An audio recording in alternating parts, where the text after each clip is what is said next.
You're listening to Release Your Resistance with Bex Beltran, episode 48.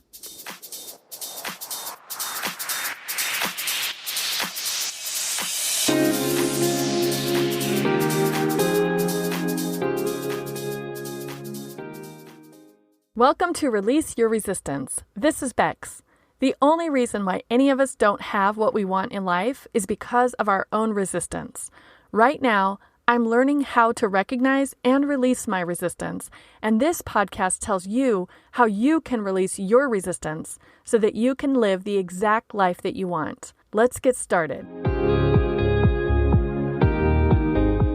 Think back over everything you've learned in 2020, or all the lessons you've learned in the past few years, or the lessons you've learned as an adult. Have you noticed there are some lessons you had to learn the hard way?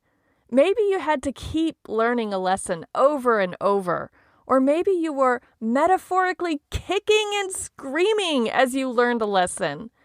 And when you finally did calm down and realize the lesson is the way it is, you could relax into the truth of it.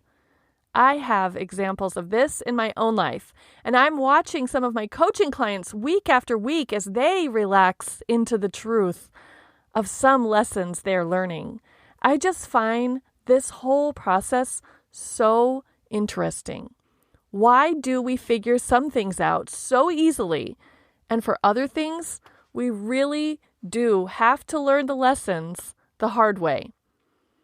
What do I mean when I say the hard way? Obviously, since my favorite topic is resistance, one way we make it harder on ourselves as we're learning lessons is our own resistance to the reality of what we're learning. But I think a more traditional example of the phrase learning something the hard way is when it's painful or when it takes longer than necessary. Today, I want to share with you 4 lessons I now know and respect in my life that I feel like I had to learn the hard way. I'm curious if you've learned these lessons for yourself already, or if you never even needed to learn them. Maybe they were just obvious to you, or if I'm introducing these lessons to you for the first time, maybe now you can consider them and learn them for yourself. And maybe if I tell you my struggles and resistance to them, you can skip the hard parts and just get the value out of learning the lessons from my experiences. The first lesson to talk about is something I mentioned in the Modern Day Fairy Tale episode. No one is going to legislate for me. This lesson really shocked me because I spent so much time thinking someone should make things right. Some authority figure should solve this injustice. A knight in shining armor should swoop in and fix this problem. I think learning this lesson was kind of a sad realization, maybe even painful for me when I realized, oh, this is how it actually is. Other people don't care about this like I do. I can either expend all my effort and energy to fix this, or I can just decide to accept what's happening and drop my resistance to it.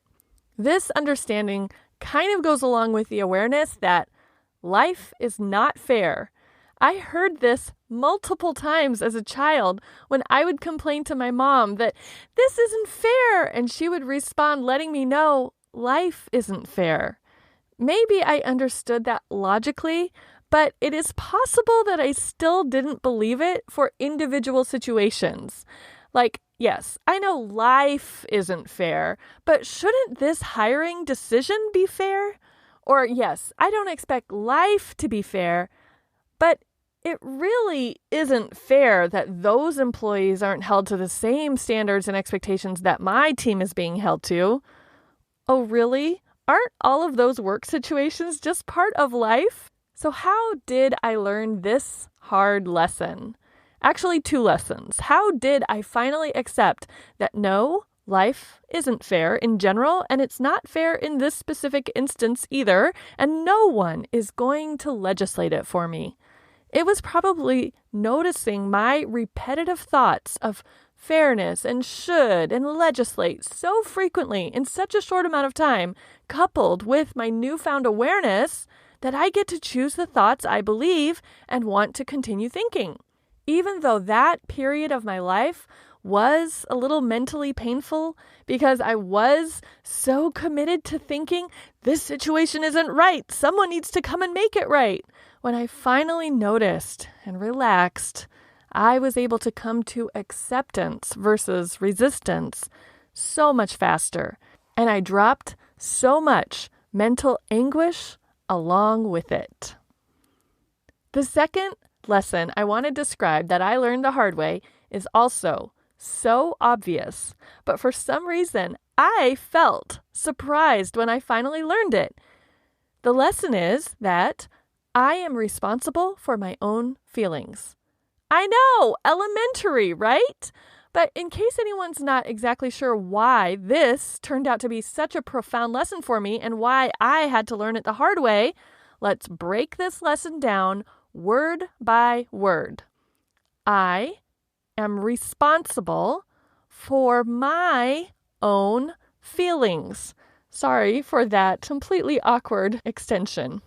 The first part of the phrase, I am, means me, not other people, not outside circumstances. For most of my life, I probably unconsciously thought that other people controlled or impacted my feelings. I probably also believed that some situations were joyful and some outside circumstances were tragic.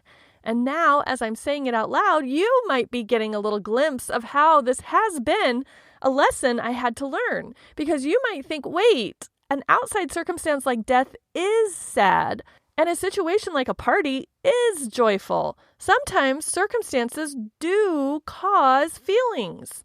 My belief here is that circumstances do not cause our feelings. Our thoughts about those circumstances cause our feelings. If I said, there's a party tonight, one person might feel joy because they think parties are fun and they are ready to celebrate. Another person might feel worried because they think parties are dangerous during a pandemic and people might not stay far enough away from each other and might not wear a mask and someone might get sick and there could be really disastrous consequences. A third person may feel anxious because parties carry so many expectations. What to wear, what to say, what to bring, what time to show up, who to talk to, what if they're awkward, how soon can they leave, all of it. So, same situation, a party, 3 different feelings. All 3 feelings caused by what the person thinks about a party.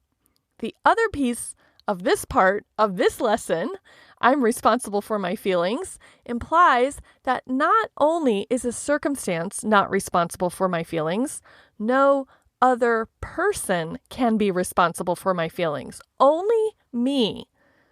If my husband wants me to feel relaxed about our renovation and our move, and instead I feel stressed, no matter what he says or thinks or does will change how I feel, unless I change my thoughts. He cannot inject any emotion into my brain for me to feel, no matter how many times he tells me, relax. We will revisit this emotion-injecting idea in a moment. Let's move on to the next word in this lesson, responsible. Remembering that I am responsible for my feelings gives me the power. But I have to be careful here because sometimes when I think about or remember my responsibility, I can judge myself. I can use this lesson to blame myself for how I'm feeling, which is actually more harmful than helpful.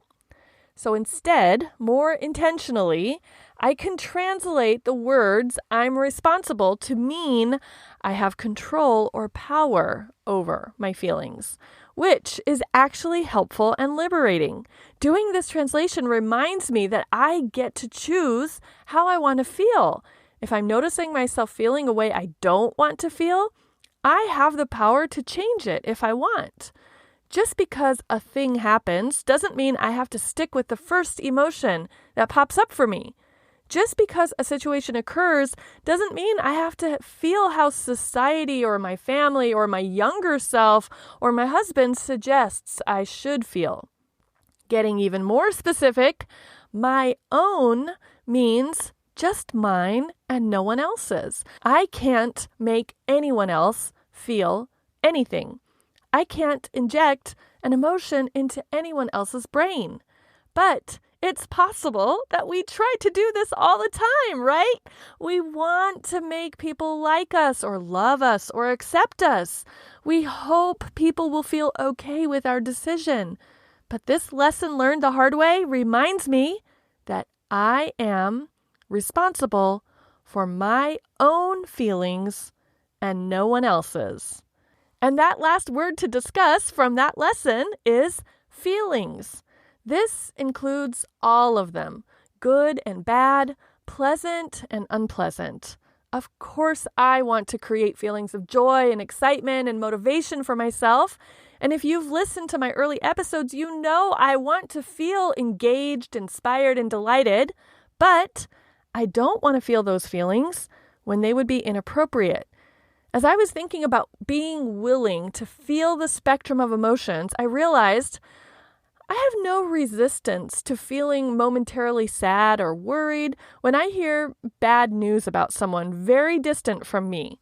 If I hear that an 80-year-old game show host has died, I feel sad and maybe nostalgic and maybe concerned for his family, and then I go about my day, and the sadness, nostalgia, and concern doesn't really stay with me, and it certainly doesn't affect me. But I do currently notice that I do have resistance to feeling those emotions like sadness or worry or concern more frequently and more often about circumstances that seem more directly related to me. Like if a member of my family is in the hospital or is in pain, or if someone I love got bad news.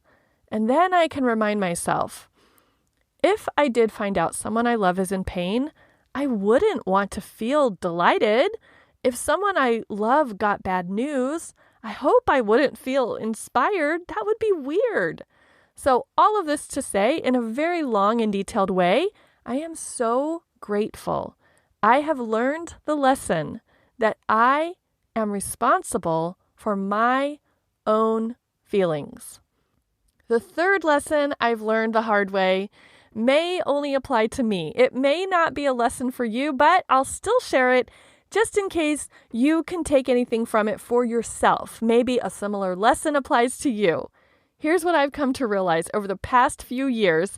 After agreeing to things that I don't really want to do, I've realized I am prone to flattery. I can look at my past and figure out that I have done things when I felt flattered, and I know I wouldn't have done those things otherwise. Things like taking a job I didn't really want, or agreeing to a board position I didn't feel equipped for, or volunteering for something I didn't want to do. Why? Why would I do these things? Is it because I want the flattery to be true, and if I don't, quote unquote, accept the offer, then I'm negating the offer? Or do I feel like I owe it to the flatterer? Or do I accept because of or in exchange for the flattery? Or is it people-pleasing, not wanting to disappoint anyone who's paid me a compliment? I don't know that I actually need to dissect and understand the why as much as just be able to recognize and be more intentional about the actual lesson. Now that I know that in the past, I have gone against my own intuition and better judgment, and when I revisit my decision-making process, I realize that the reason I said yes was because I was feeling flattered in the moment. I can be on the lookout for feeling flattered. Don't get me wrong. I want to continue to feel flattered. Keep the flattery coming. I just don't want to make decisions while I am basking in the flattery golden glow. I want to say yes to things that are important to me, to things that align with my own vision for myself, to things that I am interested in and curious about. I don't want to say yes to something because someone tells me I would be so good at it, or because someone could really, really use my help. And why am I saying that I had to learn this lesson the hard way?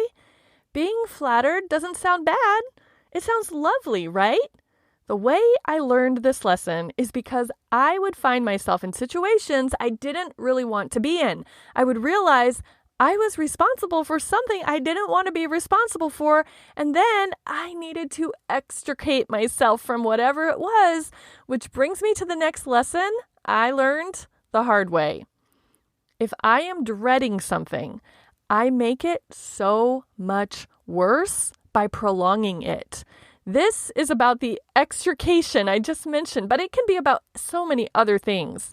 I specifically recognized this lesson in Glennon Doyle's book, Untamed, when she described the paralysis of waiting for the shoe to drop.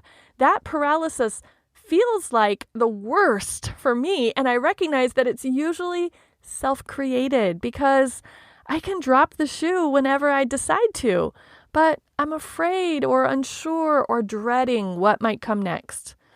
I especially saw this play out earlier this year in a situation of my own making that I wanted to get out of, and I created so much drama and resistance for myself around it. And why? Because of how I thought someone else would react, or because I was afraid of feeling the discomfort of what I knew was about to happen. What did I do?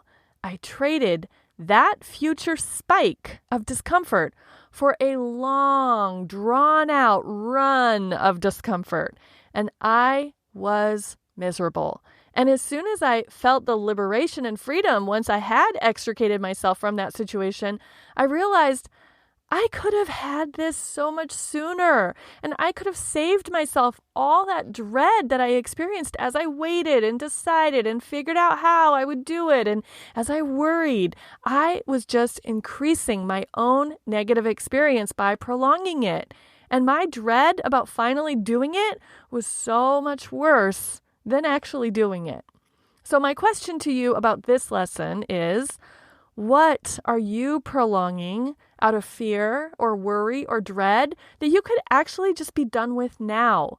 What might you be making worse for yourself by holding on instead of letting go? So those are the 4 lessons that I learned the hard way, with what felt like a lot of pain and misery and discomfort. Hopefully, I'm saving you from some of that pain and misery and discomfort if by hearing the lessons from me, you can recognize if you need to learn them for yourself and skip the hard parts. Think about lessons in your own life. What lessons have you learned the easy way? And what do you think is an easy way to learn a lesson? What lessons have you learned the hard way? And was your hard experience similar to mine or completely different? Were your lessons the same lessons I mentioned or other lessons? What lessons are you still learning? What lessons do you keep learning over and over again? I've noticed that the lesson I keep learning over and over again is recognizing my own resistance. I'm recognizing so many versions of it. I'm finding it in unexpected places. I'm seeing it where I thought I had already released it. And I don't even mind that learning this lesson of resistance repeatedly seems to be doing it the hard way. It's helping me become intimately aware of my own thinking. Learning this lesson repeatedly the hard way is providing me with so much content and so many examples that I can share with you on this podcast. It's helping me become a better coach because when I recognize resistance in myself, I can also recognize it in my clients. And just to offer a little bit of balance and hope that you don't have to learn everything the hard way, I thought of a few lessons that luckily I seem to have learned very easily. So as a bonus to today's episode, I recorded a quick video of 3 lessons I learned the easy way. If you are one of my favorite people, meaning you're on my email list, I sent you a link to that video in your email this week. You can go watch it right now. And if you're just hearing about this weekly email for the first time today, or if you've been meaning to get on the email list, go ahead and join. You'll become one of my favorites. You can join right now, so that way I can send you that video. Plus, I'll send you a PDF workbook you can download with so many of the worksheets and images and other extra things I have sent out with previous episodes of this podcast. If you're enjoying this podcast, you will definitely want to follow along with the workbook. Make sure to join at bexb.org/favorites so you'll always get an email with each new episode. Plus, you'll get the fun extra things that I send out with each episode. Next week, we will be talking about lies we tell ourselves. Juicy, right? I cannot wait to share those lies with you. Have a great week, and I will talk to you next Friday.